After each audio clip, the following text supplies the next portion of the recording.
আসসালামু আলাইকুম। এখন শুনবেন সংবাদ শিরোনাম। ঈদের ছুটিতে দলে দলে বাড়ি ফিরছে মানুষ। ট্রেনে স্বস্তির চাপ, মহাসড়কে চাপ থাকলেও বাঁধেনি বড় ধরনের যানজট, হুড়োহুড়ি নেই লঞ্চে।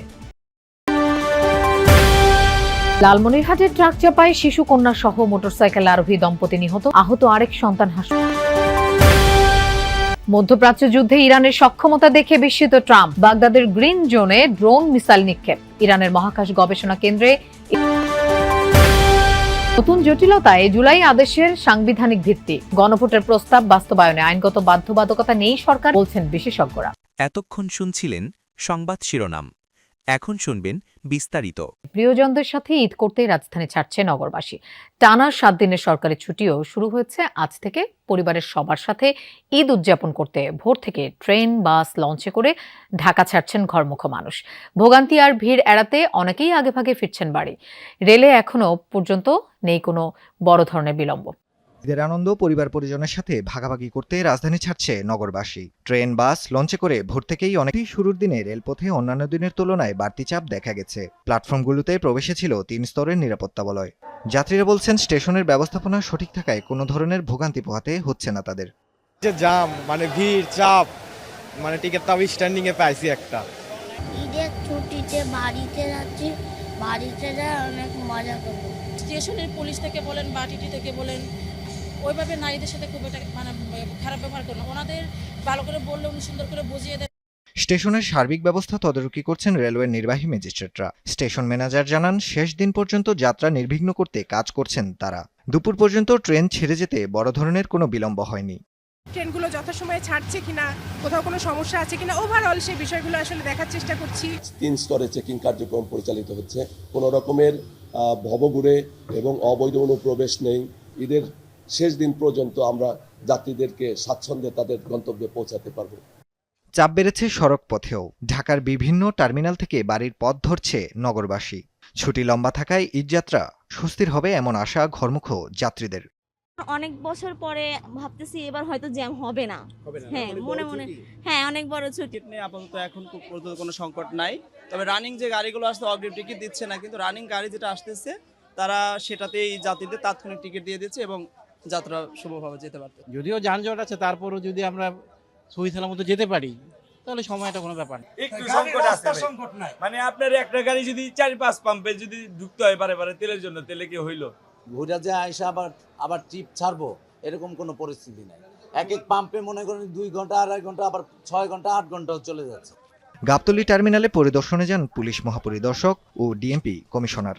বলেন, ঈদযাত্রা নিরাপদ রাখতে আইনশৃঙ্খলা বাহিনী রয়েছে সতর্ক অবস্থানে। যাত্রীদের খোঁজ নিয়ে ব্রিফিংয়ে ট্রাফিক আইনের বিষয়ে গুরুত্ব আরোপ করেন। বলেন, এখন পর্যন্ত বাড়তি ভাড়ার অভিযোগ পায়নি তারা। নিজস্ব প্রযুক্তির মাধ্যমে কিভাবে আমাদের এই লালমনিরহাটের পাটগ্রামে ট্রাক চাপায় প্রাণ গেছে শিশু সন্তান সহ মোটরসাইকেল আরোহী দম্পতির, আহত আরেক সন্তান হাসপাতালে চিকিৎসাধীন। সকালে লালমনিরহাট বুড়িমারি মহাসড়কের মির্জারকোট এলাকায় এই দুর্ঘটনা ঘটে। পুলিশ জানায়, ঈদের ছুটিতে এনজিও কর্মকর্তা শরীফুল ইসলাম 2 শিশু সন্তান ও স্ত্রীকে নিয়ে মোটরসাইকেলে গ্রামের বাড়ি দিনাজপুরের উদ্দেশ্যে রওনা হন। মির্জারকোট এলাকায় পৌঁছালে বিপরীত দিক থেকে আসা একটি ট্রাক চাপা দেয় মোটরসাইকেলটিকে।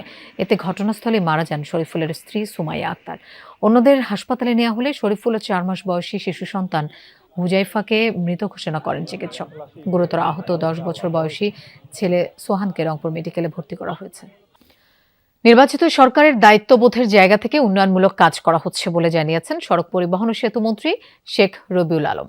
সকালে পটুয়াখালীর গলাচিপায় হরিদেবপুর খেয়াঘাটে রাবনাবাদ নদীর উপর সেতু নির্মাণের ভিত্তিপ্রস্তর স্থাপন করে একথা জানান তিনি। আগামী বছরের ডিসেম্বরে সেতুটির নির্মাণ কাজ শেষ হওয়ার কথা রয়েছে। ব্যয় ধরা হয়েছে 164,04,82,000 টাকা। সেতু নির্মাণ হলে এ অঞ্চলের মানুষের যোগাযোগ ব্যবস্থা সহ আর্থসামাজিক উন্নয়ন হবে বলে আশা করা হচ্ছে। এ সময় মন্ত্রী বলেন, বর্তমান সরকারের জনগণের প্রতি দায়বদ্ধতা রয়েছে। সেই দায়বদ্ধতা থেকে অগ্রাধিকার ভিত্তিতে উন্নয়নমূলক কাজ চলছে। ঈদযাত্রা নির্বিঘ্ন করতে পাম্পে রেশনিং পদ্ধতি বাতিল করে পাবলিক পরিবহনে পর্যাপ্ত তেল সরবরাহ করা হচ্ছে।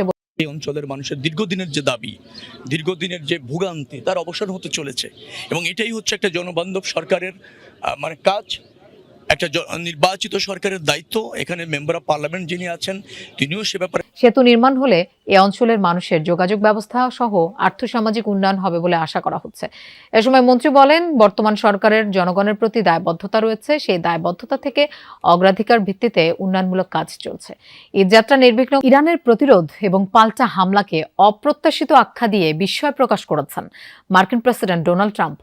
আইআরজিসির সামরিক সক্ষমতা ইসরায়েল এবং মার্কিন বাহিনীর জন্য বড় ধাক্কা হিসেবে দেখছেন তিনি। এদিকে ইরাকে মার্কিন দূতাবাসে ড্রোন রকেট হামলা চালিয়েছে ইরানপন্থী সশস্ত্র যোদ্ধারা।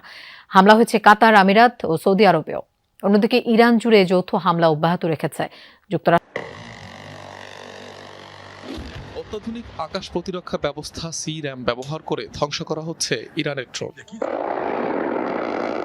কাউন্টার রকেট, আর্টিলারি ও মটরের সমন্বয়ে তৈরি এই সিস্টেম মুহূর্তেই সেন্সরের সাহায্যে ধ্বংস করতে পারে ড্রোন, রকেট কিংবা ক্ষেপণাস্ত্র। যুক্তরাষ্ট্রের বেশিরভাগ দূতাবাস ভবনে রয়েছে এই আকাশ প্রতিরক্ষা ব্যবস্থা। এরপরও এয়ার ডিফেন্স ভেদ করে ইরাকের মার্কিন দূতাবাস প্রাঙ্গণে আছড়ে পড়ে একটি ড্রোন। বাগদাদে মার্কিন সেনা ও ইরানপন্থী সশস্ত্র গোষ্ঠীর মাঝে পাল্টাপাল্টি হামলা হয়েছে। যুক্তরাষ্ট্রের হামলার শিকার হয় সশস্ত্র গোষ্ঠীর ব্যবহৃত একটি ভবন। এতে প্রাণ হারান 4 জন। জবাবে রাজধানী গ্রিন জোন এবং মার্কিন দূতাবাসে ড্রোন রকেট হামলা চালায় ইরানপন্থী যোদ্ধারা। হামলায় আগুন ধরে যায় গ্রিন জোনের একটি হোটেলে। অঞ্চলটিতে বেশ কিছু ইউরোপীয় দূতাবাস ও কূটনীতিকদের আবাসস্থল রয়েছে।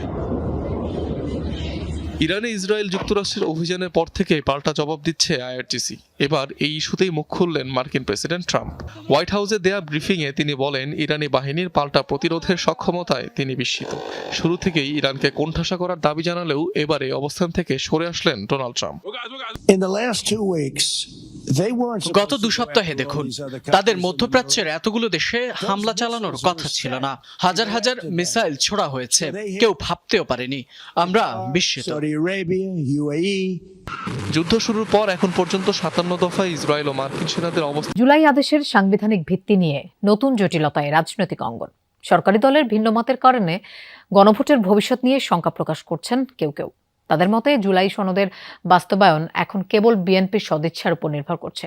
আইনজ্ঞদের মত, গণভোটের প্রস্তাব বাস্তবায়নে আইনগত বাধ্যবাধকতা নেই সরকারের, তবে জনরায় মানতে নৈতিক চাপ রয়েছে।